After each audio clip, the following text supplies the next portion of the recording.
Dans l'actualité du 13h15, on sait un peu plus sur l'attentat qui a coûté la vie à 6 soldats burkinabés de la MINUSMA. L'attaque a été revendiquée par Al-Qaïda au Maghreb islamique. Simon Gongo a pu joindre la représentante de la MINUSMA et également les condamnations du gouvernement burkinabé. Ce vendredi est considéré dans le monde comme la journée sans sachets plastique, une opportunité pour tous ceux qui luttent contre le péril plastique au Burkina d'appeler à une application stricte de la loi interdisant les sachets plastiques non biodégradables au Burkina. Vous entendrez ces acteurs dans ce journal. Et puis le prince saoudien qui va donner toute sa fortune. Il s'appelle Al-Walid Ben Talal et a surpris tout le monde en annonçant ce 1er juillet qu'il céderait l'intégralité de sa fortune à une fondation philanthropique. La fortune du prince est estimée à 32 milliards de dollars, soit environ 19 200 milliards de francs CFA. Mesdames, Messieurs, bonjour, ravi de vous retrouver. En mission au nord Mali, 6 casques bleus burkinabés ont été tués jeudi sur l'axe Gondam-Tombouctou. L'attaque a été revendiquée par Al-Qaïda au Maghreb islamique. Dans quelles circonstances l'attaque a eu lieu et quand est-ce les corps seront rapatriés à Ouagadougou? Simon Gongo était en ligne avec la représentante de la MINUSMA. On suit ses réponses.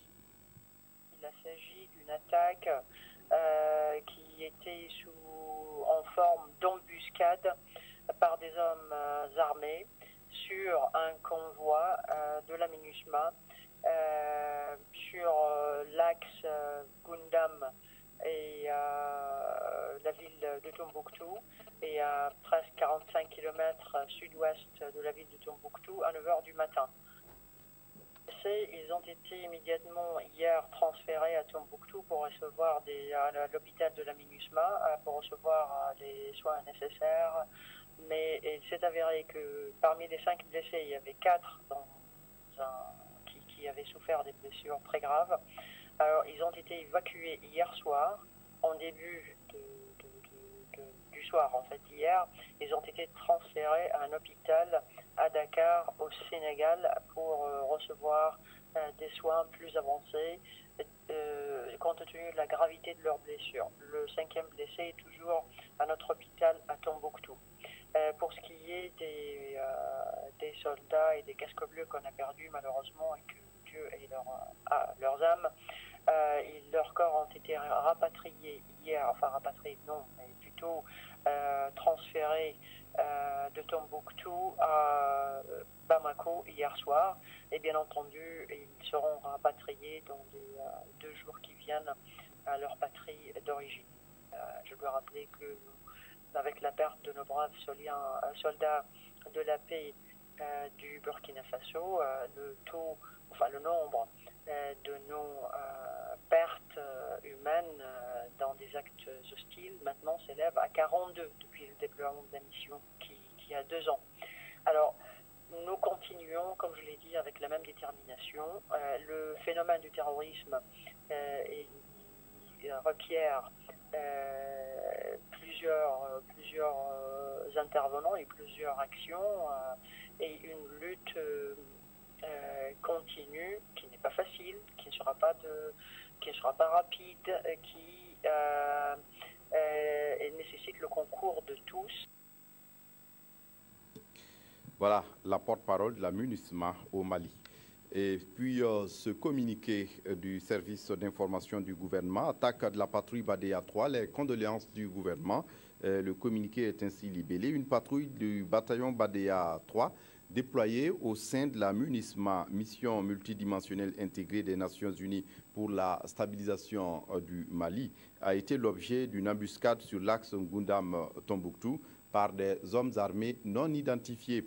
Le bilan actualisé fait état de 6 morts et de 5 militaires blessés. Le gouvernement de la transition présente ses condoléances aux familles pleurées et souhaite un prompt rétablissement aux blessés. Le gouvernement de la transition réaffirme son engagement pour la paix sous-régionale, son soutien aux troupes qui se battent sur les différents théâtres d'opération. Il condamne avec vigueur ces actes barbares et terroristes. Je le disais en titre également, ce vendredi est une journée sans sachets plastiques dans le monde. Une occasion pour tous ceux qui luttent contre le péril plastique au Burkina d'appeler à une application stricte de la loi interdisant les sachets plastiques non biodégradables au Burkina. Les populations sont donc invitées à utiliser des emballages plus écologiques. Amadine Lalsaga. En cette 4e journée internationale sans sac plastique, la plateforme Ressources, Réseau pour une gestion durable des déchets solides, monte au créneau. Face aux hommes de médias, les membres du comité de pilotage de la plateforme interpellent le gouvernement burkinabé sur l'application effective de la loi portant interdiction de la production, de l'importation, de la commercialisation et de la distribution des emballages plastiques non biodégradables adoptée en mai 2014. Promouvoir la défiscalisation de tous les emballages importés respectant les paramètres prévus par la loi. Appliquer réellement les pénalités aux contrevenants.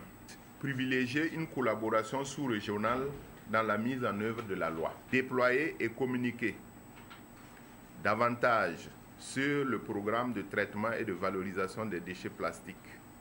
Pour l'heure, ce réseau international, composé de 38 organisations et institutions de 12 pays d'Afrique et des Caraïbes, compte mettre en place une cellule de veille sur l'avancée de la mise en œuvre de l'application de la loi.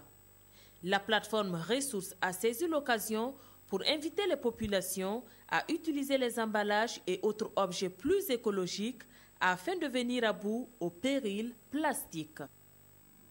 Et dans la préservation de l'écosystème, la protection des espèces de plus en plus rares comme les caméléons s'avère nécessaire. À Bobo-Dioulasso, plus de 2000 caméléons séchés ont été interceptés la semaine dernière par les forces de sécurité et les agents des eaux et forêts de la région des Hauts-Bassins. Une saisie qui a suscité interrogations et commentaires sur la protection de l'environnement et la préservation de cette espèce de plus en plus rare. Quelle était la destination de ces caméléons séchés? À quoi vont-ils servir?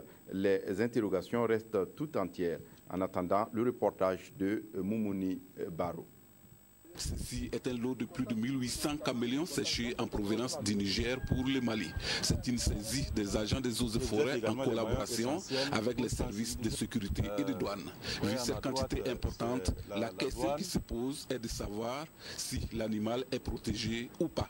Les espèces de caméléons sont protégées en général, comme plein d'autres espèces. Il y en a qui ont des statuts particuliers, qui bénéficient de protection intégrale.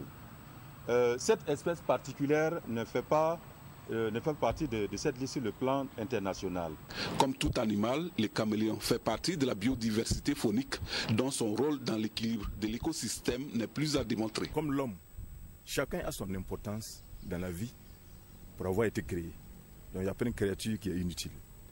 Son exploitation est interdite, mais certaines personnes ne l'entendent pas de cette oreille. Et de l'avis des tradipraticiens, le caméléon posséderait des vertus thérapeutiques. Dans tous les médicaments africains, il y a le caméléon dedans. Bon, le caméléon aussi, il y a un médicament chez les moussis qu'on appelle l'ebra. Ça rentre dedans. Et aussi, ça soigne aussi les maux d'oreille. Mais moi, j'utilise uniquement que sa queue. Voilà, pour pouvoir soulever les fontanelles des enfants. Le caméléon, c'est un lézard arboricole remarquable pour sa queue préhensible. On rencontre surtout cet animal dans les zones désertiques ou semi-boisées. Le Centre international d'expertise sur les services d'eau potable et d'assainissement, en abrégé IRC, présente aux journalistes les résultats de son projet Triple Est, exécuté dans le Sahel du Burkina depuis 2012. Le projet Triple Est a surtout concerné l'identification des points de blocage qui empêchent les populations rurales d'accéder aux services d'eau potable durable. Et la réponse du projet a été d'apporter des solutions innovantes. Bouma Ernest Nibier. L'objectif global du projet Triple S est d'accompagner l'État dans sa politique d'approvisionnement en eau potable au profit des populations des villes et campagnes du Burkina. IRC, depuis 2012, accompagne donc les autorités pour effectivement, dans le cadre du projet Triple S, identifier les blocages pour l'accès durable aux services d'eau potable, mais également pour expérimenter des solutions pour lever ces blocages. Après 3 ans d'existence et de travail, le projet est à son terme et ses résultats, selon ses responsables, sont probants. Les 2 communes rurales de Gorgagui et de Arbinda. Dans ces 2 communes, nous avons pu, par exemple, aujourd'hui, cataloguer tous les points d'eau et les géoréférencer. Ça, c'est un résultat qui permet aux 2 communes d'avoir un fichier exhaustif d'identification des points d'eau qui permettent de fournir de l'eau potable aux populations, des forages équipés de pompes à motricité humaine. Le souhait des responsables du projet Triple S est que le gouvernement puisse poursuivre son programme d'approvisionnement en eau potable et que les résultats en grand projet soient durables et profitables à tous. Le ministère de l'Habitat et de l'Urbanisme a choisi d'expérimenter le programme participatif d'amélioration des bidonvilles dans le quartier non loti de Bisiguin, dans la capitale burkinabé. Des quartiers précaires qui vivent des problèmes divers, notamment l'approvisionnement en eau potable, les services d'électricité et surtout la promiscuité, source de conflits. Avant le lancement du projet, une équipe de la télévision est allée faire un tour dans le quartier non loti de Bisiguin. Son constat. Bisiguin, à la sortie nord de Ouagadougou. Nous sommes au secteur 35 dans l'arrondissement 8. On a vraiment un problème de voirie. Chacun construit sa maison là où il veut. Et finalement, il n'y a plus de passage. C'est un quartier non loti où cohabitent des dizaines de milliers de personnes sans aménagement. La saison pluvieuse rime ici avec inquiétude, notamment pour les riverains de ces 2 banques côtières béantes au cœur de Bisiguin. Quand il pleut bien ici, la banque côtière déborde d'eau de ruissellement. Ces eaux viennent ensuite inonder le quartier et certaines maisons finissent par s'écrouler. Il y a eu l'inondation et l'eau atteignait les genoux. Donc c'était vraiment difficile et les voisins sont venus nous secourir, nous ont aidés avec les enfants, le matériel de tout ça on a évacué. Dieu merci, il n'y a pas eu de perte en vie humaine. Le risque d'inondation demeure dans cette zone d'habitat spontané où l'électricité, l'accès aux ouvrages d'assainissement et à l'eau potable sont pour l'heure un luxe aux yeux des habitants de Bisiguin. Des préoccupations qui, ils espèrent, trouveront solution grâce au PPAB, le programme participatif d'amélioration des bidonvilles. Bidonville, c'est un thème consacré, c'est un thème des Nations Unies, ce n'est pas un thème qui est propre au Burkina et donc on est obligé de le faire avec, mais nous sommes ici à Bisiguin dans une zone d'habitat spontané. C'est une zone non lotie comme nous l'appelons couramment au Burkina. Dans le cadre de ce programme, nous n'avons pas vocation pour dire que nous venons faire un lotissement. Non, nous venons avec l'appui des populations, améliorer leurs conditions de vie et réaliser un certain nombre d'équipements, d'infrastructures qui va leur permettre de pouvoir mener un certain nombre d'activités en attendant éventuellement un lotissement. Le programme est à sa phase exécution et se veut plus inclusif. On va organiser des zones. Nous, on a déjà prévu 5 zones. Au fur et à mesure, on va les sensibiliser. Si le projet est venu, ils vont enlever,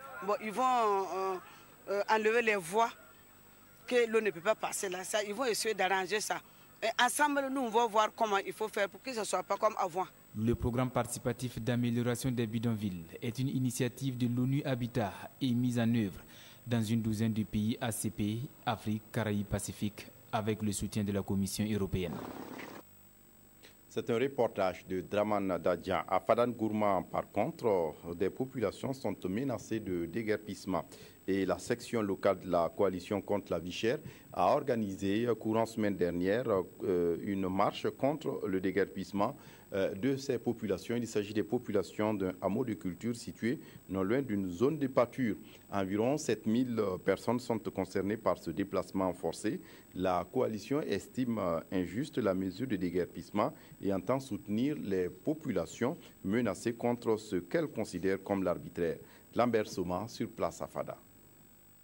En initiant cette marche dans les rues de la ville de Fada, la coalition contre la vie chère section du Gourma entend protester contre la destruction les 16 et 17 juin dernier du hameau de culture de Kunkumfuanu. Selon la CCVC, ce sont plus de 7000 personnes qui se retrouvent sans abri et sans assistance. D'interpeller les autorités locales et nationales afin qu'elles puissent trouver une solution urgente aux difficultés que vivent ces âmes-là, actuellement dispersées dans toute la région de l'Est et à travers le Burkina, et leur trouver des terres afin qu'elles puissent, en tant que paysans, cultiver. Et aussi, le tout dernier point, c'est interpeller l'autorité par rapport aux détenus qui sont actuellement à la prison civile de Fadan Gourma. Au dit des populations de Kunkumfuanu, ce déguerpissement est un coup dur, d'autant plus que nous sommes au début de la saison hivernale. J'ai 35 personnes à ma charge. À part moi, personne ne peut s'en occuper. Je n'ai ni où dormir, plus de terre à cultiver. Comment je vais m'en sortir? Le préfet du département de Fada qui a reçu les marcheurs se veut rassurant. Pour lui, une évaluation est en train d'être faite par les services déconcentrés afin d'envisager les actions à entreprendre.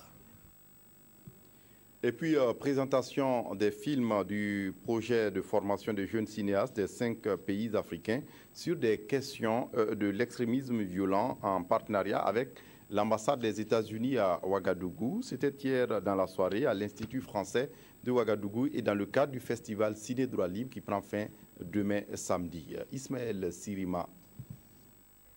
5 courts-métrages étaient au programme de cette soirée de projection cinématographique parrainée par l'ambassade des États-Unis. Cette série de projections entre dans le cadre des activités du festival Ciné Droit Libre. Quand on est tombé sur l'information de ce projet, financé par les Américains, où ils choisissent des jeunes, souvent qui n'ont jamais touché la caméra, dans 5 pays, le Burkina, le Sénégal, le Mali, le Niger et la Mauritanie, pour réaliser des films sur leur vécu, sur leur identité culturelle et sur comment combattre l'extrémisme violent. Nous, ça nous a intéressés tout de suite.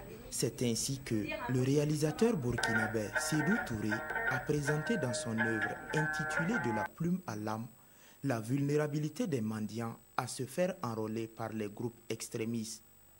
Tout comme Sédou Touré, les 4 autres réalisateurs ont présenté des œuvres qui traitent de religion, de paix, de délinquance et d'extrémisme. Les jeunes réalisateurs sont vraiment prometteurs déjà au vu du fruit de leur travail.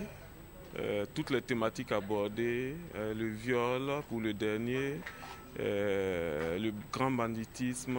Ce fut également l'occasion pour l'ambassade des États-Unis de remettre des attestations de reconnaissance à certaines personnalités du cinéma.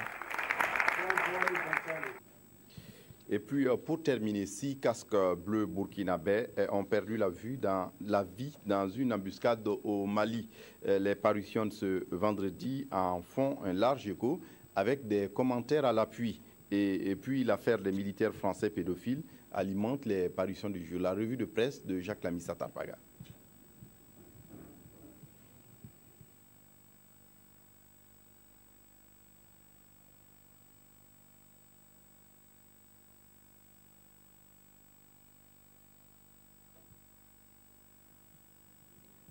Bien, la revue de presse de Jacques Lamissa Tarpaga se fait attendre, mais on me signale que l'élément n'est pas disponible. Et donc, c'est la fin de ce journal. Merci de l'avoir suivi. Très bonne suite de programme sur la RTB. Au revoir.